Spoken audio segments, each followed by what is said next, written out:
You just spent hundreds, maybe even thousands, on a Dolby Atmos soundbar, expecting mind-blowing cinema-quality sound. But instead, it sounds flat, weak, almost like a regular speaker. If this sounds familiar, you're not alone. Most people never actually hear Dolby Atmos the way it's meant to be heard. But don't worry, by the end of this video, you'll know exactly why your soundbar isn't performing, and more importantly, how to fix it. Problem explanation. Here's the thing. Dolby Atmos is incredible, but only when everything is set up perfectly. And that's where most people go wrong. Maybe you've set up your soundbar in the wrong spot. Maybe your room isn't optimized. Or maybe your settings are completely off. Whatever the reason, your soundbar is not giving you the immersive experience you paid for. Why it happens? Let's break it down.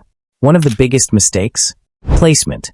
Dolby Atmos soundbars rely on bouncing sound off your ceiling and walls to create that 3D audio effect.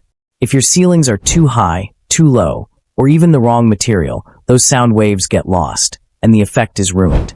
Then there's the settings.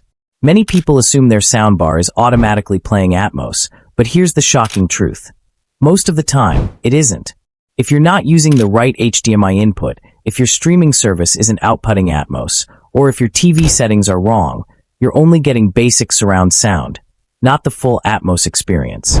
And let's not forget content. Just because a movie or show says Dolby Atmos doesn't mean it's mixed well for it.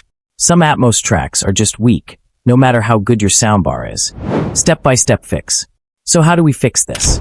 First, placement. Make sure your soundbar is not inside a cabinet or too close to soft materials like curtains that can absorb sound. Ideally, it should have a clear path to your ceiling so the height channels work properly. Second, check your source. Use an HDMI eARC connection. That's the only way to get lossless Atmos. Optical cables? Forget it. They don't support Atmos at all. Also, go into your TV settings and enable pass-through mode. This ensures the best possible audio quality reaches your soundbar.